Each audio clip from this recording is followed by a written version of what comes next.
안녕하세요. 예, 어제 뭐 했는지 기억나세요?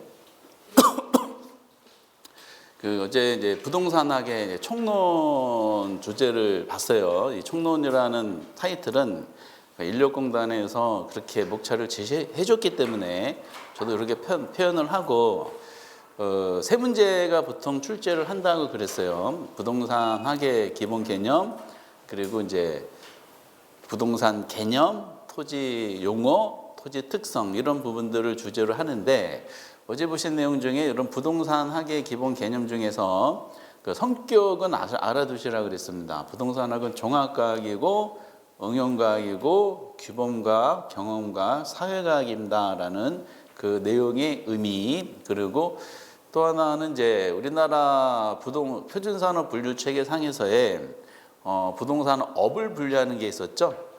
부동산업이 소분류로 두 개, 다시 또 그 안에서도 세 분류로 분류되고 세세 분류로 하는 거 기억하시고, 올해는 이제 안 나왔기 때문에 내년도는 약간 출제 가능 게이지가 조금 높아지긴 했어요. 보통 한 5년에 한 번씩 출제되는 파트라서.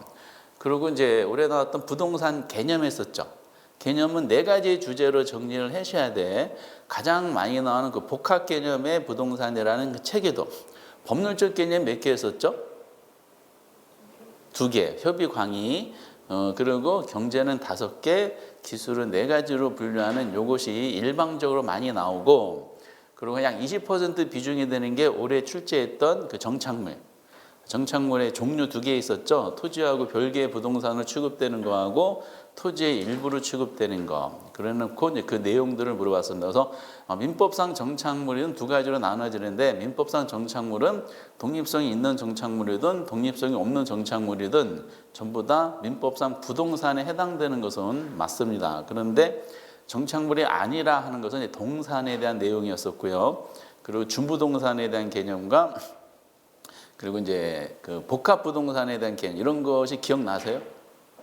하루면은 잊어버리기 충분한 시간이신데, 그러고 나서 토지 용어를 한 18개 기본적인 걸 했어요. 거기다가 플러스 알파는 이제 다른 여타 과목 내용을 하시다 보면은 자연스럽게 이제 습득이 됩니다. 그리고 이제 현실적으로 부동산학의 총론 파트에서 한 10번 보면은 9번 정도 출제되는 주제가 있어요. 그게 페이지 20페이지에 나와 있는 토지의 특성입니다. 제가 이제 컴퓨터에 1회 때부터 올해까지죠. 33회 총 34번 봤던 기출문제가 그 순서대로 쭉 돼 있어요. 아직 33회 올해 거는 타이핑을 못했어요. 그래서 입력을 못했고 시험지만 이제 받아봤는데, 제가 1회 때부터 올해까지 부동산 특성 문제가 안 나온 적이 있었는가라고 한번 살펴본 적이 있었는데, 딱 2번 정도 안 나온 적이 있더라고요. 딱 2번. 그리고 어떤 때는 한 3문제 정도가 관련되는 게 출제한 적도 있어요. 그러니까 결과적으로 토지의 특성은 단순하게 산술로 따지면 매년 출제되는 영역이다라고 생각하시면 됩니다. 그러면은 매년 출제됐다. 그러다 보니까 어떤 문제가 생기느냐. 어느 특성으로 인해서 나타나는 현상에 대해서 연결고리를 물어보는데, 이제 웬만한 건 다 냈다는 거야, 이게. 그러니까 올해도 똑같은 거 또 내고, 그 다음 뭐예요? 또 틀리고, 또 내고, 또 틀리고, 이렇게 이제 구성이 돼요. 먼저 이제 그 토지의 특성이 있는데,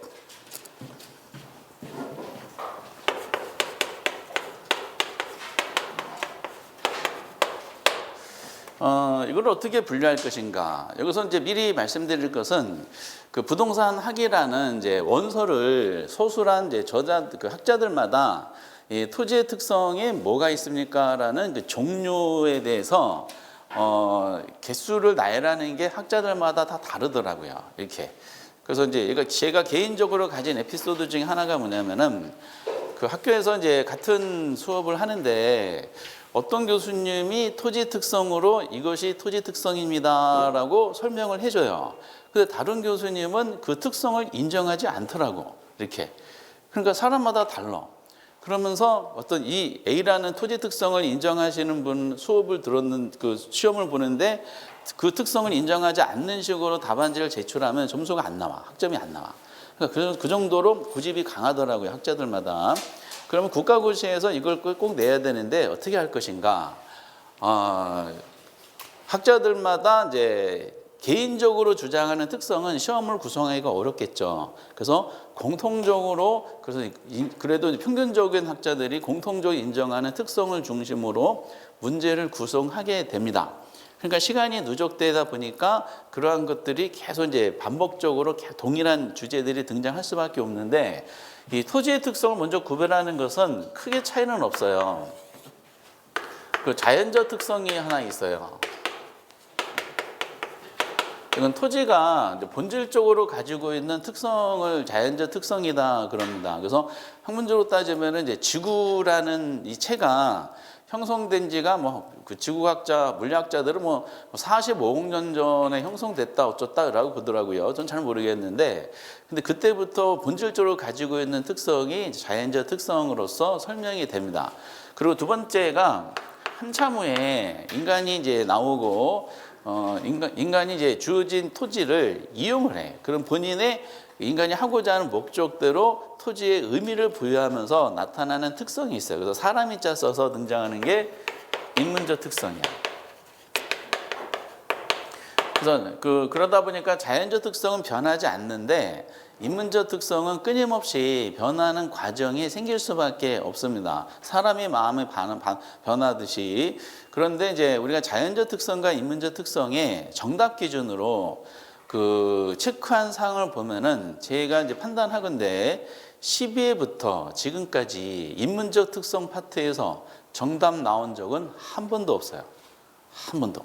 오지선다다 보니까 보기를 구성하는 역할은 하기도 하는데 정답 체크는 한 번도 안 했고요. 그리고 토지가 가지고 있는 이 자연적 특성이 경제학에서 다루는 물건과 부동산학에서 다루는 물건이 좀 다르거든요. 그러면서 경제학에서 부동산학이 파생된 여러 가지 이유 중에 토지가 가지고 있는 자연적 특성 때문이다라고 하는 경우가 있어요. 그런 학문적인 의미를 부여하다 보니까 자연적 특성 중심으로 구성을 하더라. 그래서 나중에 시험 목적에 닥치면은 시험 보기 전날이다. 그러면은 인문적 특성 내용은 그냥 눈찜자고 살짝 보시기만 하고 자연적 특성 내용을 한 번만 읽고 가셨으면 좋겠어요.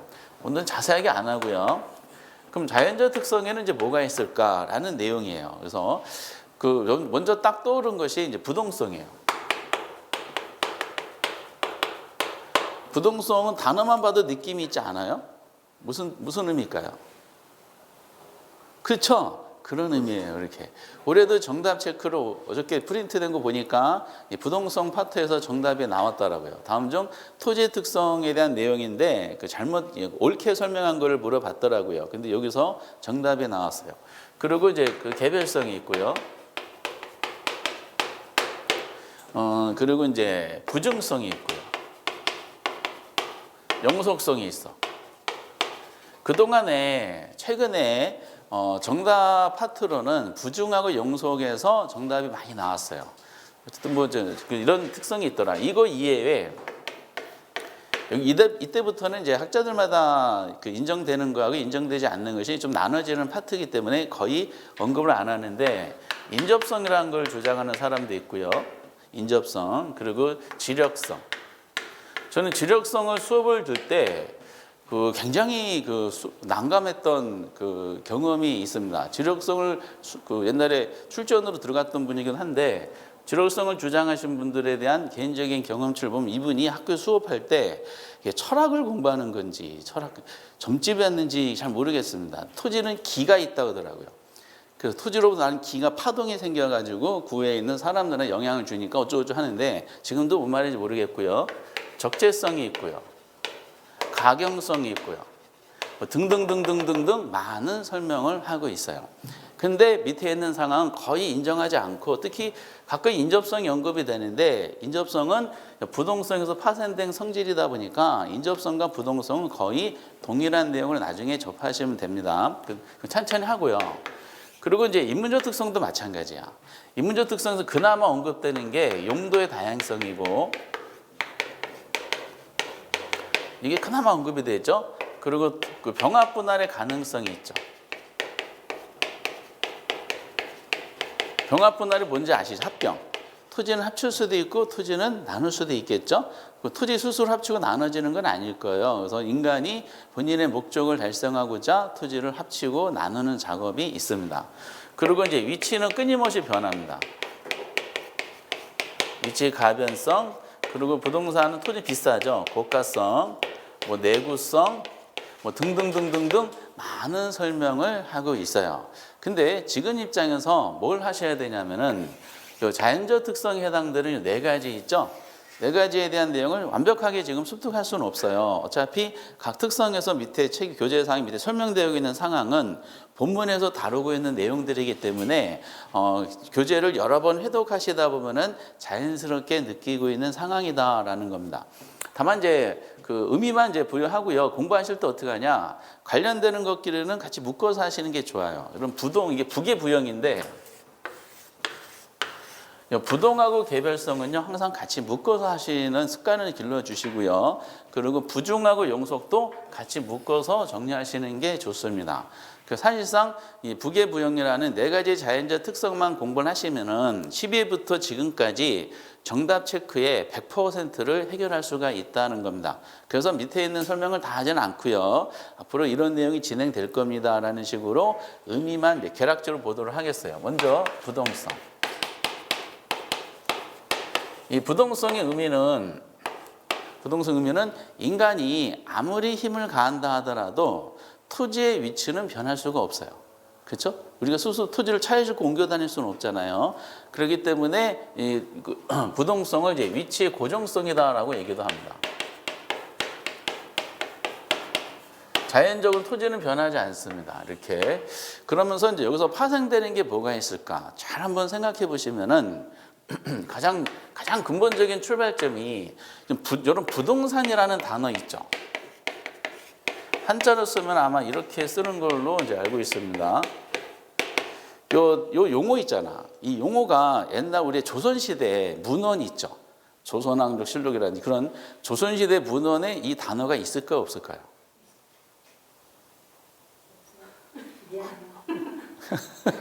없어요.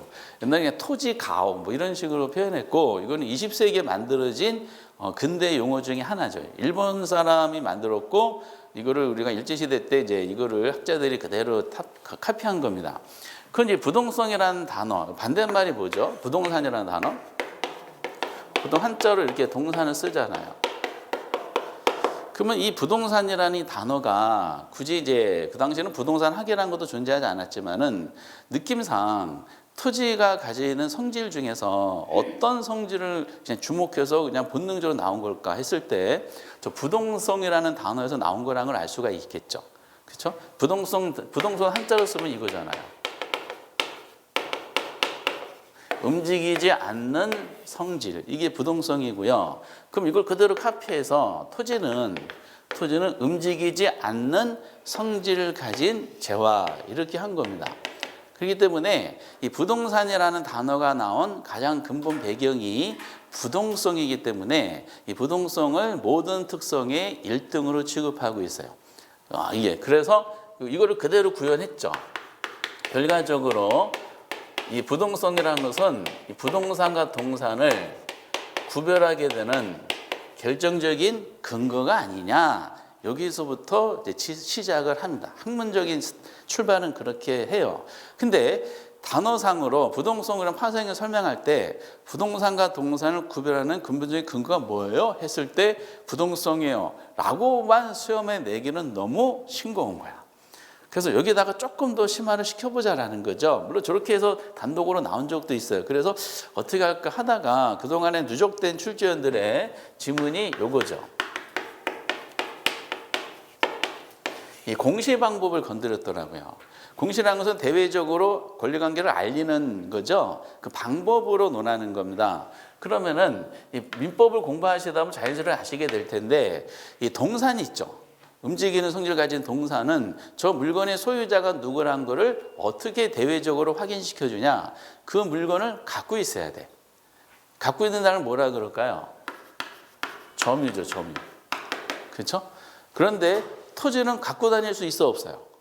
갖고 다닐 수 없으니까 저 위치에 있는 땅이 내 거라는 것을 대외적으로 알리는 방법은 그 토지를 들고 다닐 수 없기 때문에 토지에 대한 권리관계를 증명하는 서류를 들고 다녀야 돼요. 그렇죠? 근데 그 서류라는 것이 조작할 우려가 있기 때문에 이거를 사실상 공신력은 인정이 안 되죠. 추정만 할 뿐이에요. 그래서 그 등기죠, 등기. 그래서 부동산은 등기로 공시하고 토지는 동산은 점유로 공시하는 가장 근본적인 두 가지 공시 방법이 달리하게 되는 근본적인 이유가 뭘까? 이것은 뭐다? 이게 부동성 때문이다라는 겁니다. 근데 우리 시험은 옳게 나왔는데 얼마 전에 한 6년, 5년 전인가 감정평가 시험에서 어떻게 이제 출제했냐면은 평가사 부동산학 개론에 동산은 점유로 공시하고 부동산은 등기로 공시하는 것은 부중성과 밀접한 관련이 있다. 이렇게 한 거야. 틀렸지. 부동성하고 밀접한 관련이 있죠. 사람도 마찬가지 아니에요?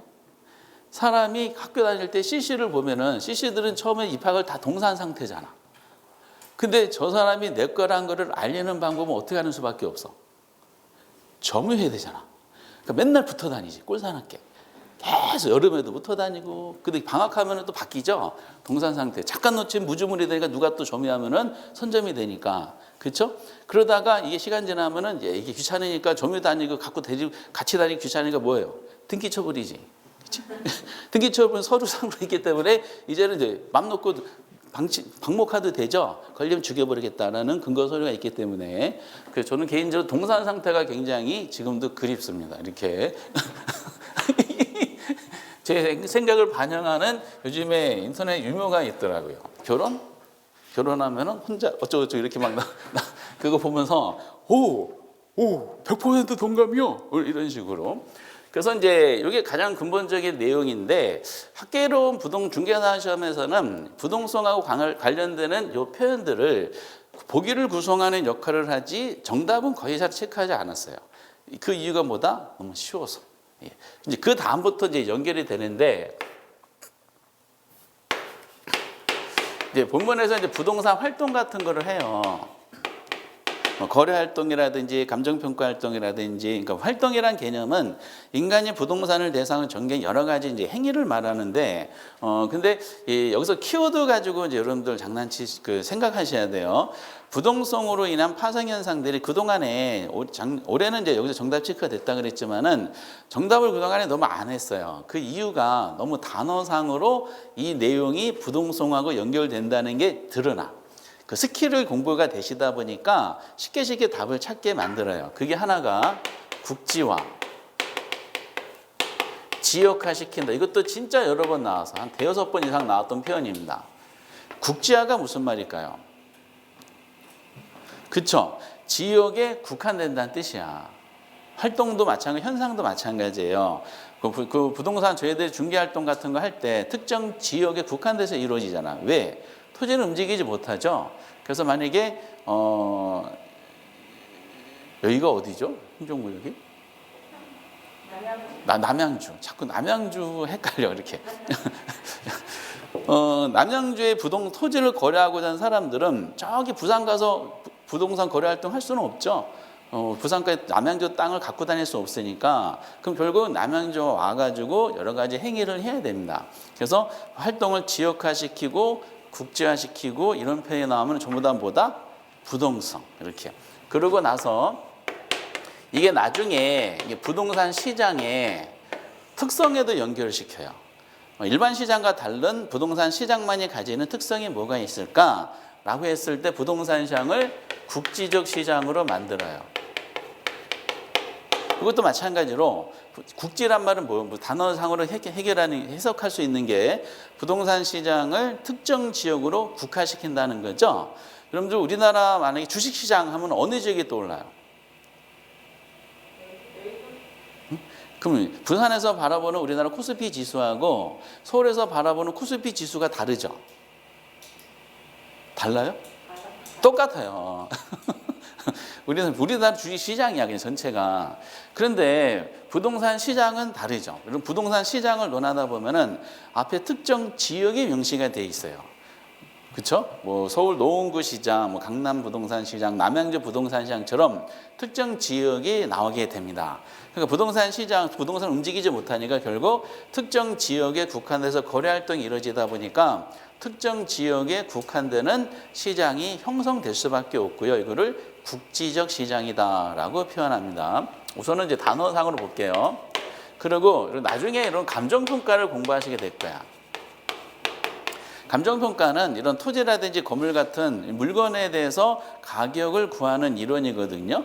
그러면 만약에 남양주에 있는 토지 소유자가 본인 땅이 얼마인지를 감정평가를 해달라고 감정평가 법인 등한테 의뢰했어. 그러면은 남양주 땅을 평가 의뢰받았잖아. 그럼 평가사들은 어떻게 할까요? 저 부산을 가서 조사할까? 아니죠. 부산에 있는 지역적인 상황이 남양주 부동산 시장에 영향을 안 미쳐요. 부동산 시장은 뭐다? 지역적인 형태를 띠고 있기 때문에 그래요. 근데 금융시장은 그렇지 않죠. 주식 투자, 코인 투자 하시는 분은 아시겠지만은 미국에서 연방준비위원회에서 만약에 금리를 인상했대. 미국에서. 그 우리나라 금융시장 영향 줄까 안 줄까? 엄청 영향을 줘요. 왜냐? 금융시장은 자본이 이동하는 시장인데 자본이 거래되는 시장인데 자본인 이동이 가능해요. 국가 간 지역 간에. 그러다 보니까 미국의 금융시장과 중국의 유럽의 금융시장이 대한민국의 금융시장에도 영향을 미치게 됩니다. 그래서 금융시장은 지역적인 현상이 아니라 글로벌 시장이야, 이렇게. 요즘에 특히 더 심해졌죠. 근데 미국의 맨하탄 땅값이 높아졌다 그래서 우리나라 토지가 영향 줘요? 전혀 안 줘요. 부동산 시장은 이동하지 못한 부동성에서 지역적인 현상을 가지고 있기 때문에 그렇죠. 그러니까 감정평가할 때도 마찬가지야. 남양주 시장의 남양주에 있는 토지를 감정평가를 하는 감정평가업자들은 결국 남양주라는 지역적인 현상이 남양주 지역 내에 있는 토지에 영향을 줘요. 그럼 결과적으로 남양주 토지를 평가할 때는 남양주라는 지역적인 현상을 분석을 하는 거죠. 이거를 우리가 뭐라 그러냐? 지역 분석이다라고 얘기합니다. 그리고 결정적인 또 하나 단어가 이제 부동산 활동 같은 걸 할 때 중개업자분들한테 만약에 토지를 거래해달라고 의뢰해요. 중개업자분이 굉장히 바빠. 남양주에 있는 그 중개업자분이 그러면은 바쁘니까 뭐라고 얘기하냐? 당신 토지를 사무실을 가져오세요라고 하죠. 토지를 차에 싣고 가져오라 그러죠. 차에 싣고 가져오면은 차에서 토지를 내려가지고 사무실에 펼쳐놓고 토지 상황을 다 조사한 다음 지형, 지세 이런 거 다 조사한 다음에 다시 차에 싣고 다시 가져가서 이래죠. 그렇지 않잖아. 토지는 부동산 움직이지 못하니까 토지에 관련되는 정보를 습득하려면은 결국 토지가 속해 있는 지역적인 상황을 직접 가서 조사를 해야 돼. 현장 가서 직접 조사한다는 걸 뭐라 그럴까? 임장활동이라 그럽니다. 지역에 조사하는 거, 임장활동. 그래서 여기까지 한번 볼게요.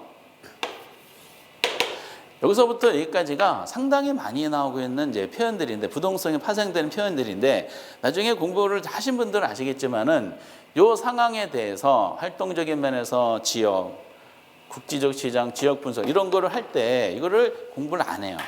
왜냐? 이 부동성이 파생되는 기본적인 단어들이 보니까 전부 다 무슨 단어들이 있어? 지역이라는 단어가 있어. 지역과 지역 나오면 전부 다 뭐다? 다 부동성으로 연결시켜 주시면 돼요. 이게 하나의 큰 부동성에서 나오는 내용적인 그 특징이죠. 세 가지 특징 주제가 있는데 문제를 풀 때 가장 근본적으로 동산과 부동산을 구별하게 된다는 요거 출발에 대한 논리는 알아두셔야 되고요. 부동산이라는 단어가 나오게 된 가장 근본적인 뿌리이기 때문에 이거는 지역이라는 단어가 들어갔을 때 부동성하고 매칭을 시킬 수 있는 능력을 이런 사례를 들어서 논한다는 거죠. 부수적으로 저런 것도 있어요. 공법 시간에 공부하신 용도 지역이 있잖아. 정부가 용도 지역을 지정하고 용도 지역을 변경하죠. 그럼 기출 지문이기도 한데 용도 지역의 지정 및 변경과 관계되는 토지 특성은 뭘까? 용도 지역에 여기는 주거지역, 여기는 상업지역 뭐 이렇게 지정하죠. 그 관련되는 토지 특성은 그것도 부동성이지. 왜? 지역 나왔잖아. 지역 나오면 무조건 뭐라고 생각하셔라? 부동성을 생각하셔야 돼. 정부는 여기가 만약에 이 지역의 토지들을 주거지역으로 지정했다. 그러면 지정된 것이 불만이다. 나는 저 상업지역 지정받고 싶은데 그럼 토지 소유자가 마음에 안 들어서 토지를 차에 싣고 옮길 수가 없잖아요. 그러니까 정부가 과감하게 토지에 대해서 용도 지역을 강제적으로 지정하는 배경은 토지는 갖고 다닐 수 없다, 이동시킬 수 없다는 근본적인 특성을 배경으로 해가지고 과감하게 땅에 대해서 의미를 부여해 주는 겁니다. 이렇게. 그래서 쫙쫙쫙쫙쫙 나오면 다 이거다. 이게. 나머지도 파생되는 내용인데 이거는 나중에 한번 해보도록 하겠습니다. 이거는 조금 어려운 개념이니까. 그래서 이제 부동성에 대해서 스타트를 하셔야 돼. 처음에 공부하실 때. 그 부동성 잡았어요. 그럼 그다음 뭐 해야 될까? 개별성 나와야 돼요. 이 개별성이라는 것은 부동성에서 파생된 또 다른 성질이다라고 보시면 돼요. 토지는 이동할 수 없다 그랬죠. 그렇죠? 이동할 수 없으니까 토지를 하나씩 살펴보다 보면은 토지가 이동하지 못하니까 토지 하나하나마다 자기의 고유의 위치를 다 가지고 있어. 다. 그러니까 토지는 개개마다 위치가 다 다르다는 거야. 그러니까 토지는 별개의 존재라는 뜻이죠. 이게 이동이 못하기 때문에 나타나는 현상이야. 그래서 부동성에서 파생된 내용이 개별성이다라는 것이고, 개별성은 그래서 같은 의미로 여러 번 나오는데 이게 이질성이다라고 얘기도 하고요. 원래 경제학에서 이질성이라고 표현하는데 이질이라는 단어가 어감이 안 좋은 거야. 그렇죠?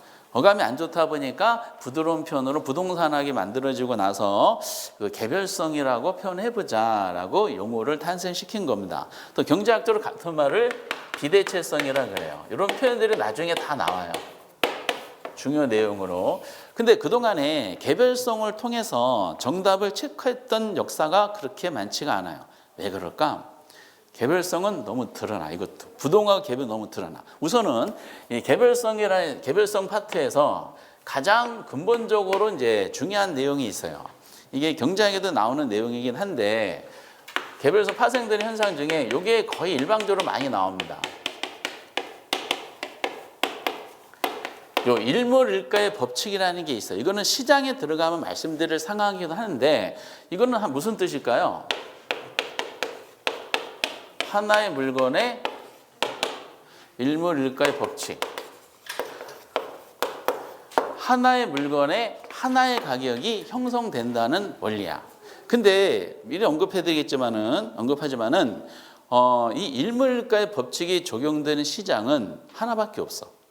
완전 경쟁 시장이라는 것이 있습니다. 완전 경쟁 시장은 현실적으로 존재할 수 없는 시장이고 교과서에서만 이론적으로 존재하는 시장이에요. 근데 경제학에서는 이 완전 경쟁 시장을 굉장히 중요한 시장으로 봐요. 왜? 현실 시장은 완전 경쟁 시장이 나타나지가 않는다 그랬죠? 그 완전 경쟁 시장의 반대가 뭘까? 어떻게 하셨어요? 불완전 경쟁 시장. 이거를 아신다는 것은 전 세계적으로 상위 2% 이내에 해당되는 실력자다라는 거야. 전 세계적으로 다 몰라요.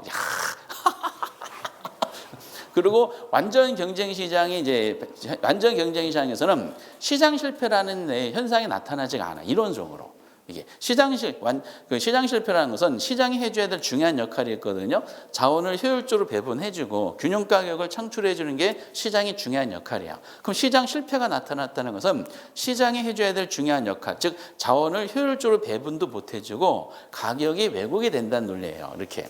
근데 완전 시장 그런 현상이 나타나지 않는데 그러면 이거는 교과서에서만 이론상은 존재하는 시장이고 현실적인 모든 시장, 그러니까 예를 들어서 부동산 시장, 주식 시장, 노동 시장, 수출 시장, 농산물 시장, 모든 시장 다 불완전 시장이야.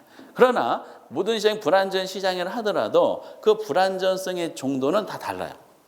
A 시장은 B 시장 둘 다 불완전 시장인데 A가 B보다 더 불완전 시장이다라고 해요. 그럼 A가 B보다 왜 더 불완전성이 커지냐? 그때 기준이 되는 게 완전 경쟁 시장에 대한 논리입니다. 그래서 어느 시장에 대한 평가를 할 때 가장 기본 베이스가 되는 그 시장이 완전 경쟁 시장이고, 그래서 경제학에서 나오는 많은 이론적인 모델들은 완전 경쟁 시장을 가정하고 만든 모델들이야. 그래서 교과서에서 경제학에서 이론적으로 전개했던 거를 실무에 그대로 적용했을 때는 이게 잘 일치가 안 되는 현상들이 나타나는 것도 그러한 배경을 가지고 있습니다. 그런데 그 이론상으로 완전 경쟁 시장이 되기 위해서는 조건이 있어야 돼. 조건. 어떤 조건이 있어야 될까? 이 중요한 조건이 4가지가 있어야 되는데 미리 잠깐 말씀만 드릴게요. 완전 시장에서는 상품이 거래가 돼야 되잖아요. 상품이 동질할 거를 가정해요. 동질적인 성격을 가진 상품들을 우리가 나중에 대체제라 그러거든요. 그러면 동질적인 상품들은 결과적으로 가격이 같아진다는 논리야. 이렇게. 그래서 만약에 냉장고 시장이 국제적으로 냉장고가 거래되는 시장이 완전 경기 시장이다. 그러면 우간다에서 파는 냉장고든 대한민국에 파는 냉장고든 저기 미국에 파는 냉장고든 어떻다? 같은 가격이 형성이 된다는 논리야. 그런데 그러면은 이제 같은 가격이 형성되다. 상품이 동질해야지 그 일문일가 법칙이 적용되는 원리가 형성이 되는데 현실적인 것은 일문일가 법칙이 적용이 된다 안 된다? 안 되는 거야. 그러면은 상품이 동질해야지 저것이 성립이 되는데 현실적으로 이게 적용이 안 돼요. 모든 시장이 부동산 시장만 해당되는 게 아니야. 다 일문일가 법칙이 적용이 안 돼. 안 되는데 이제 문제는 토지의 특성하고 일문일가 법칙이 적용이 안 된다는 거를 근거 이유로 제시를 해줘야 될 거 아니야. 그렇죠? 그러면 이게 성립되려면 상품이 동질해야 되는데 성립이 안 되려면 동질의 반대말이 뭐예요? 이질성이야. 이질성. 그리고 이 동질적인 상 우리가 나중에 대체제라 그래요. 대체제끼리는 각이 결국 같아지게 되거든요. 그러면 결과적으로 이거 대체성의 반대말이 뭐야? 비대체성. 이렇게 논한 거죠. 근데 이질성이라고 학계론에 옛날에 이질성이 표현한 사람도 있어. 초창기 때. 근데 이질성이 부동산 토지의 특성이다라고 하기에는 이게 이질성 이게 이제 전염병이 생각나는 거야. 장티푸스. 그래서 조금 더 부드러운 표현이 없을까 하다가 개별성을 누가 만들었어요. 그러니까 그래 개별성 해가지고 근데 아직도 어떤 학자들은 이질성을 전방에 내세우고 가로치고 개별성 이렇게 하는 사람도 있어요. 그 개인의 차이인데 그동안에 그러나 우리 시험은 계속 개별성은 나오고 있어요. 그래서 개별성으로 파생들은 설명을 할 때 독립적인 의미를 가장 강하게 부여하는 것은 뭐다? 일문일가 법칙이 적용되지 않는 근거를 논하는 겁니다. 이게 일방적으로 제일 중요해. 그럼 요거를 이해하시면 나머지 파생되는 것도 다 연결이 돼요. 아까 부동성에서 가장 의미가 있는 게 부동산이라는 단어가 나오게 된 배경이 부동성 때문이라고 그랬잖아요. 그러니까 이거를 일등주자로 해가지고 얘를 전면으로 내세우듯이 요것도 개별성이 일문일가 법칙이 적용이 안 된다는 거를 개별성으로 다 내세워요. 그 다음에 이제 문제를 만들어야 돼. 이제 특성, 파생되는 현상. 근데 개별성이 부동성에서 파생된 또 다른 특성이라 그랬죠? 그러면은 요거죠, 이렇게. 부동성으로 인해서 학문적인 내용을 전개를 하고 싶어. 그런데 부동성 나오면 지역이라는 단어가 나온다 그랬죠? 그럼 예를 들어서 부동성으로 A 지역에서 나타난 현상과 즉 남양주 지역에 나타난 현상과 저 가까운 데 제가 살고 있는 서울 노원구에서 나타나는 부동산 현상이 같아요? 달라요. 그러면 부동성으로 어떤 학문적인 내용을 전개할 때 지역마다 다른 양상을 보인다는 것은 부동성으로 설명이 가능해. 근데 문제는 그럼 남양주란 지역을 그 안을 들여다 볼게요. 남양주란 지역 안에도 개개 토지들이 다 많잖아. 다 있죠. 다 위치가 다른 토지들이 무수히 많아요. 그러면 남양주란 지역에는 모든 토지는 그 같은 현상이 나타날까? 그렇지도 않아요. 붙어있는 토지조차도 달라. 도로를 어느 정도 거리에 따라 붙어있냐에 따라 또 달라요. 이렇게. 그러다 보니까 부동성으로는 어떤 활동과 현상 등이 지역마다 다른 양상을 보인다는 설명이 가능한데 같은 지역 내에 있는 부동산들도 또 다른 양상을 보인다는 것을 또 부동성으로 설명하기에는 조금 더 부족해졌어요. 그럼 같은 지역 안에 개개 부동산이 다른 양을 보인다는 것은 부동성으로 설명했던 내용들을 좀 더 구체화시킬 필요성이 있지 않겠는가?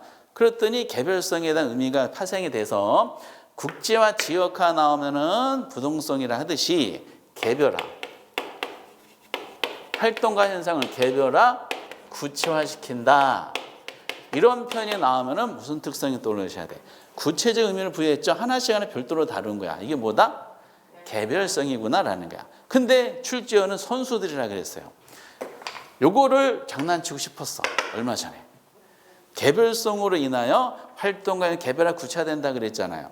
어떤 단어를 썼을까? 여러분 많이 출제였냐?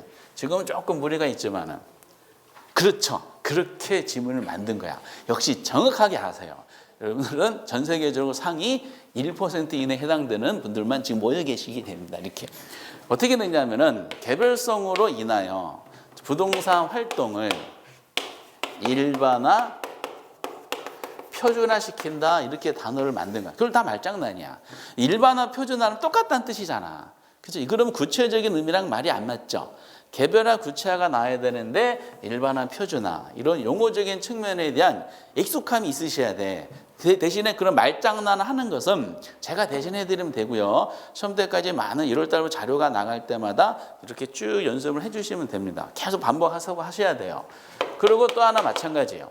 부동산 시장이 국지적, 지역에 국한이 형성된다 그랬죠? 똑같은 의미야. 그럼 같은 지역 안에도 개개 상품마다 다 다른 양상을 보일 거 아니에요. 그렇죠? 그래서 시장의 특성을 할 때 국지적 시장, 지역마다 다른데 같은 지역 안에는 개개 토지도 다 다르다. 그래서 이걸 뭐라고 하냐? 나중에 시장의 특성 논할 때 상품의 비표준화성이라는 단어 가지고 내용을 전개할 겁니다. 이것도 무슨 특성 때문에? 개별성. 표준화가 안 된다는 뜻이죠? 그래서 이거를 틀리게 낼 때 어떻게 했을까? 간단해, 표준화. 이렇게 이제 논하는 겁니다. 그렇게 어렵게 내지 않아. 감정평가, 지역 분석을 했어요. 그래서 만약에 토지를 평가를 한다. 그러면은 평가사들은 남양주라는 지역에는 A 토지가 있다. 그 남양주라는 지역적인 요소가 남양주 이 땅에 얼마만큼 영향을 줄 것인지를 조사를 해요. 조사해서 그 지역적인 요소가 남양주 그 땅에 의뢰받은 땅에다가 어느 만큼 영향을 주는지를 분석해서 그걸 가격으로 반영을 해요. 근데 이거는 지역적인 현상이야. 이제 문제는 뭐냐? 그 안으로 들어가야 돼. 토지 안을 들어가서 토지 자체도 분석해야 돼요. 모양이라든지 지세라든지 이런 거 또 조사를 해. 즉 의뢰받은 토지 자체를 조사하는 거야. 그러면 지역적인 현상은 전반적으로 조사하는 건데 물건 자체를 조사한다는 것은 좀 더 구체적인 의미를 가지고 있죠. 그리고 나중에 감정평가에서 뭐라 그러냐? 개별 분석이라 그럽니다. 이런 단어도 좀 어려워요. 그리고 활동도 마찬가지야. 이게 출전이 선수급인데 우리가 임장활동하면은 무슨 특성 때문이라 그랬어요? 부동성이야. 근데 여러분 15-1회 때 기출문제 보면은 야 출전이 저희를 뒤통수 쳤어. 그냥 거의 임장부동 이렇게 그냥 암기한 거야. 근데 임장활동이란 말을 집어넣었어. 앞에는 뭐로 인해서? 개별성으로 인해서. 개별성 임장활동 나오니까 그 당시 15-2 추가 시험에도 불구하고 상당수 분들이 틀렸어. 왜 그랬을까? 이 지문은 맞았어. 개별성으로 임장활동한다. 그래서 이 신청했는데 안 받아줬겠죠. 추가 시험에도 또 이 신청했는데 안 받아줬어. 왜냐? 출제원이 선수급이야. 구체적으로 임장활동을 하는 필요성이 있는 것은 개별성 관계된다. 이렇게 했어. 그러니까 그냥 임장활동 나오면 무조건 뭘로 잡아라? 즉 지역에 가서 조사한 부동성이야. 근데 구체적이라는 단어가 나오면은 개별성이야. 그러면은 이것도 마찬가지예요. 나머지 내용들은 우리가 앞으로 하도록 하고요. 개별성으로 한 파생 현상을 할 때 학문적으로 가장 의미를 부여한 것은 일문일과법 적용이 안 된다는 거예요. 요거는 꼭 의미를 부여해 주시고 나머지 이런 부분들이 있죠. 이런 들은 뭐다? 단어 가지고 해결하는 거야. 부동성에서 나온 내용이 지역, 국지, 지역 나오면 무조건 부동이라 그랬죠. 개별성에서는 개별 구체 이런 표현이 표현하지 않고는 개별성으로 나오는 현상들을 설명할 수가 없어요. 그래서 이제 개별 구체 이렇게 나오면 뭐다? 개별성입니다. 얼마나 쉬워. 근데 틀려. 왜냐하면 저는 이제 이렇게 단어 가지고 했잖아요. 그러면 단어 가지고 시험지에 보면 반줄도 안 돼. 한 줄에서 반줄도 안 돼. 근데 출제는 이건 뭐해? 이 단어를 집어넣긴 하는데 조물처럼 늘리잖아. 두 줄로. 두 줄 늘리면 이게 헷갈리는 거야. 이게 이런 의미를 가지는지. 그 문구를 읽으면서 아 얘가 비표현을 설명하고 있는 거구나. 이런 거를 캐치를 할 수 있으셔야 돼요. 근데 그게 연습이 안 돼. 처음 하신 분들은. 언제 연습이 완성이 될까? 시험 당일날. 정확한 시간들 말씀드릴게. 9시 30분에 완성이 돼요. 29분까지도 몰라. 이 뭐지? 불안해. 딱 펼쳐보면 그때 막 그냥 신이 내린 것처럼 경기를 한 다음에 막 답이 보여. 이렇게. 못 믿겠죠? 믿어 의심치 마셔야 돼. 그러면은 이제 진짜 오랜만에 이 두 가지는 단어상으로 드러나기 때문에 밑에다 추가적인 내용도 있지만 그 생략하겠어요. 오늘은. 이런 용어적인 면에서 너무 뚜렷하게 드러나다 보니까 부동하고 개별성은 보기를 구성하는 역할을 해요. 왜냐? 다음은 토지의 특성의 설명이다. 틀린 거. 그러면 하나의 특성을 5개 만들 수는 없잖아. 1번 부동성에 의해서 2번 개별성 이렇게 하다 보니까 보기를 구성한 역할을 하는데 정답 체크는 그동안 안 했어.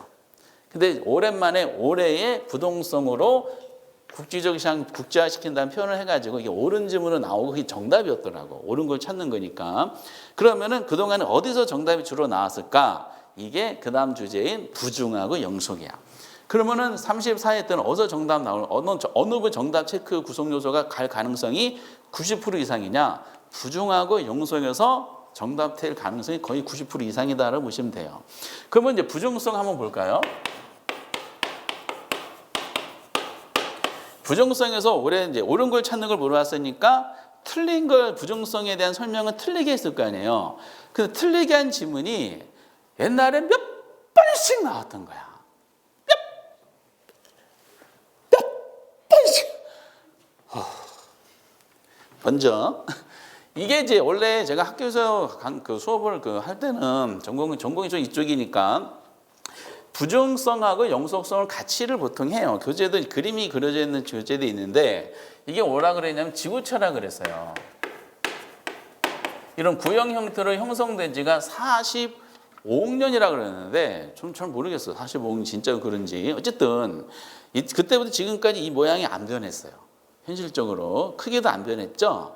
그러면서 형태가 변하지 않는데 여기서 일반적으로 다른 논리가 생기죠. 이 부정성이라는 단어가 한자를 그대로 표현하면 무슨 뜻이야? 증가시킬 수 없는 성질이라는 뜻이죠. 그 일반자는 뭘까? 이런 물건들은 경제에서 다루는 일반 물건들은 생산비를 투입하면은 세상에 없었던 물건이 나오잖아. 그렇죠? 근데 새로운 여러분 자동차 공장 들어본 적 있으시죠? 연필 공장 들어오잖아. 토지 공장 들어본 적 있으세요? 토지 공장 없잖아. 한번 토지 공장 만들어 보세요. 그럼 이 모든 노벨 평화상부터 화학 모든 노벨상은 다 받으실 거예요. 토지 생산 공장은 존재하지 않아요. 토지 주택 공사는 있다. 그렇죠? 공사는 있는데 토지 공장은 존재할 수가 없는 게 생산할 수가 없는 물건이야. 토지는 자연적으로 옛날부터 주어진 존재가 되는 겁니다. 이렇게. 그래서 이걸 뭘로 어떻게 출발을 할까? 경제학에서 파생된 학문이 부동산 학이라 그랬잖아요. 경제적인 논리로 접근해 보자는 거지. 그래서 토지는 옛날과 지금이 땅 면적은 똑같기 때문에 여기부터 출발한 거죠. 생산비 법칙. 생산비 법칙이라는 것은 생산비를 투입하면은 투입한 만큼 새로운 물건이 시장에 나온다는 뜻이야. 근데 토지는 아무리 생산비를 투입해도 새로운 물건이 나와요? 안 나와. 그럼 생산비 법칙이 적용이 된다 해야 돼? 적용이 안 된다고 해야 돼? 그 적용이 안 된다고 해야 돼요. 그럼 생산으로 접근했잖아요. 이거는 잘 안 나와. 부정성이고 생산 적용이 안 되는 잘 시험에 안 나오는데 그 다음 것이 나와요. 생산한다, 만들어서 시장에 공급한다. 아, 이게 어디서 다루는 주제냐?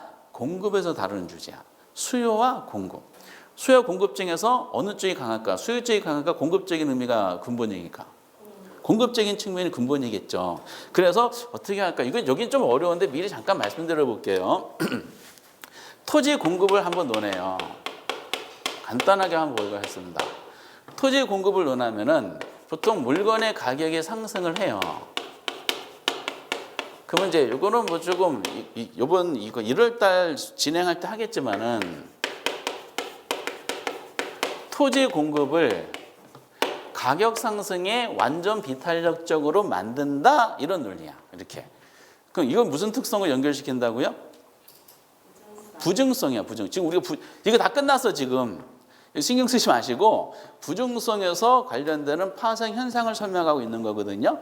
그럼 부증성 토지 공급을 완전 비탄으로 만든대. 그러면 요거를 말장난으로 만약에 시험 문제를 출제한다. 그럼 틀리게 내고 싶어. 어떻게 냈을까? 실제 지문이에요. 말장난으로 내용으로는 하는 걸 말장난으로 한다. 그럼 어떻게 해요? 토지 부증성으로 인하여 토지 공급을 가격 상승에 뭐다? 탄력적으로 만든다. 이렇게 했겠지. 탄력적이 아니라 뭐다? 비탄력. 그중에 완전 비탄을 만드는 거야. 그런데 완전 비탄을 그래프로 그려보면 모양이 수직선 형태가 돼요. 그럼 요거를 하려면은 수요와 공급의 원리를 알아야 돼요. 그래서 미리 잠깐만 말씀드릴게요. 경제 법칙 중에 공급 법칙이라는 게 있어요. 공급 법칙은 어떤 공급량에 영향 미치는 요소가 엄청나게 많거든요. 엄청나게 많은데 그 많은 요소를 다 일정하다고 보고 오로지 뭐만 영향 미치느냐? 그 물건의 가격만 영향 미친다고 보는 거야. 가격 영향 미치면은 가격하고 공급량의 관계거든요. 그럼 가격이 상승하면은 공급량은 어떻게 될까? 공급량은 증가시킬까 감소시킬까?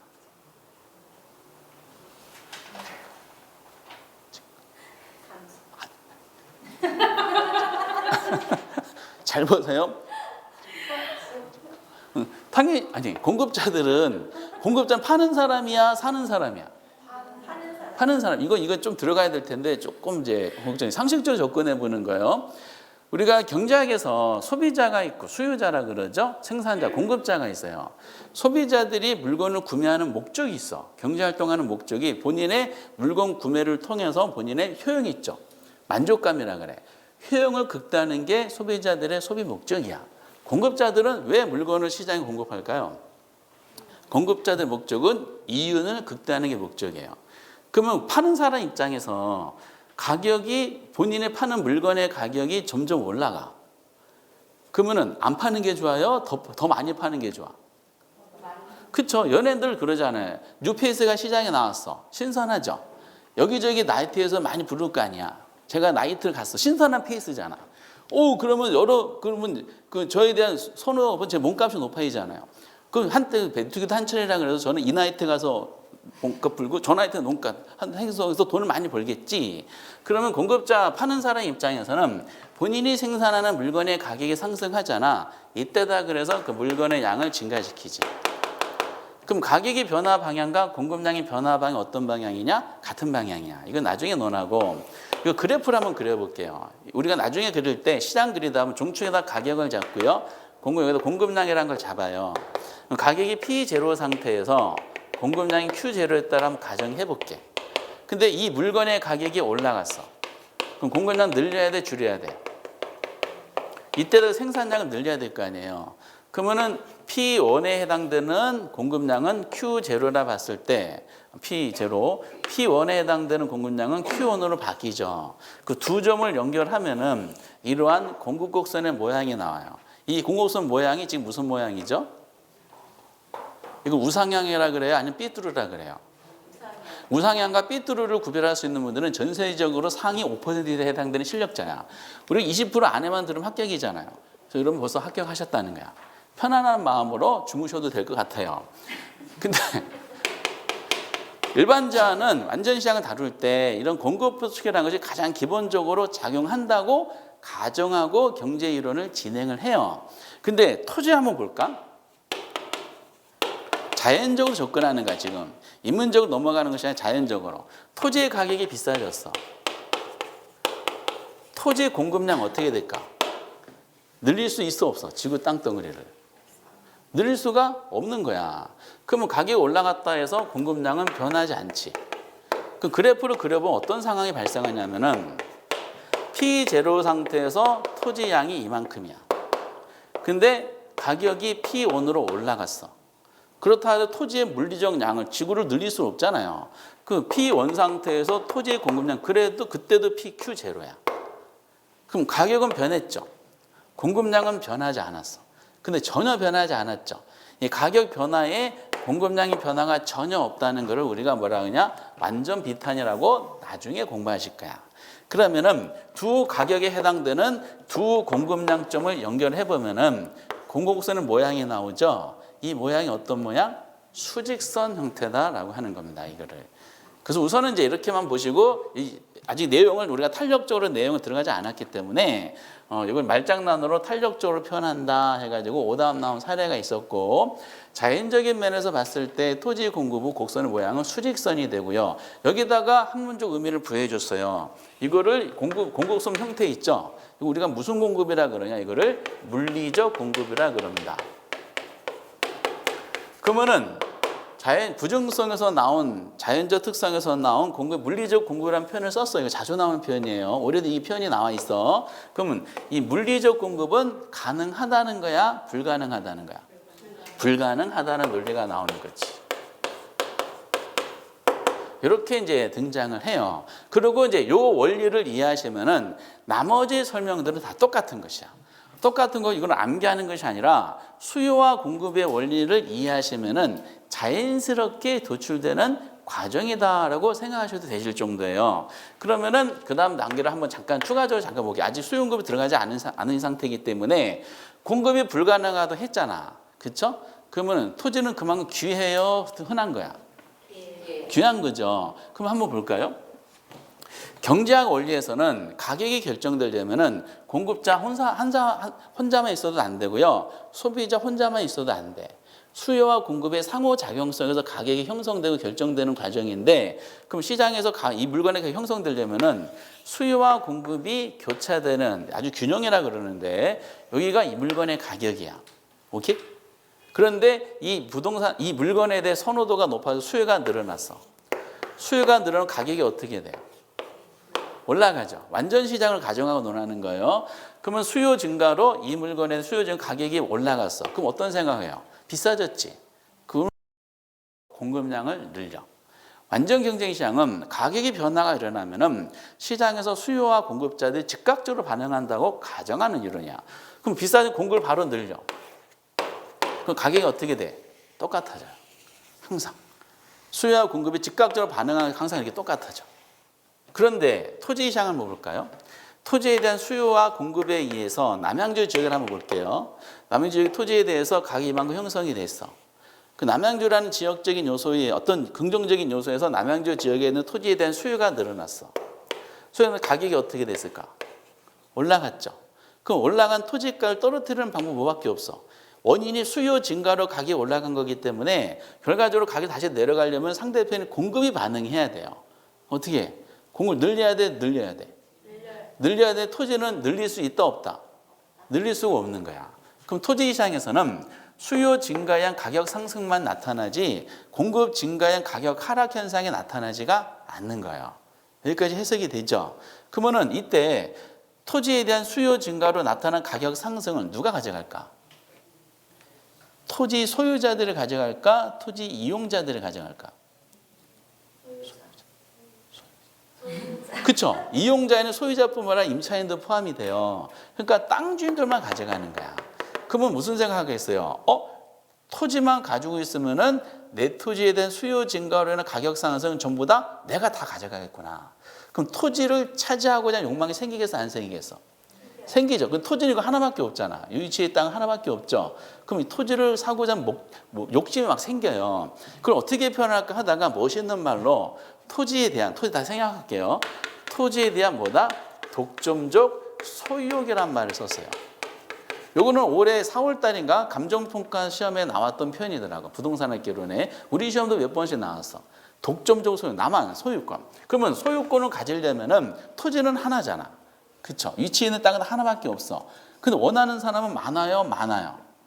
그럼 토지 시장에서 토지에 대한 수요 증가 가격 상승에 따른 혜택을 얻고자 하는 토지에 대한 경쟁이 발생하겠지. 이거 소비자 경쟁이라 표현해야 될까? 공급자의 경쟁이 발생한다 해야 될까? 그렇죠. 소비자 경쟁이라고 하셔야 되지. 땅을 차지하게. 그 소비자 경쟁. 근데 수요자 경쟁인데 이 수요자들이 하고자 하는 목적이 땅을 차지하는 경쟁이라고 그랬죠. 그래서 토지에 대한 입지 경쟁이라고 그러죠.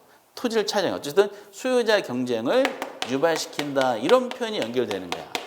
때문에 여기다 공급자 경쟁 집어넣으면 되겠어, 안 되겠어? 안 되겠지. 그러다 보니 근본적으로 또 뭐라고 표현하냐? 지가 상승이 있죠. 지가 상승의 근본적 원인이다. 이렇게도 표현이 되는 거야. 지가 상승의 근본적 원인. 왜냐? 아까 일반 시장은 수요가 늘어나서 나타난 가격 상승을 공급을 바로 늘려 다시 원상대로 회복시킨다 그랬잖아요. 근데 토지는 수요 증가의 가격 상승만 나타나지 다시 원상 회복시키는 공급이 현상이 나타나지 않죠. 결과적으로 공급이 부족하기 때문에 그 땅값이 높아지는 근본적 원인이 이것이 아니겠는가라고 하는 거지. 이렇게. 그럼 토지는 그만큼 귀하죠. 그렇죠? 귀한 상태니까 항상 최고 상태를 유지할 필요성이 있어 없어? 있다. 그래서 최유효 이용이란 말하고 또 연결이 되는 거야. 근데 토지는 생산이 안 되는 귀한 존재잖아. 이거는 방치하면 안 돼. 엉망으로 만들면 안 되겠지. 그래서 우리나라 헌법상 23조에 의하면 우리나라 재산권은 보장이 돼. 우리나라에서 보장되는 헌법상 재산권은 절대적인 보상일까? 아니면 상대적인 보장일까? 상대적인 보장이야. 절대적으로 보장받는 것은 아니야. 그 헌법상 뭐라고 표현되냐? 공공복리가 우선시되면은 재산권의 침해를 가할 수 있다라고 나옵니다. 헌법상 재산권 침해는 정당한 거야. 대신에 정당한 보상을 해줘야 된다 이렇게 표현이 되어 있거든요. 상대적인 보상이야.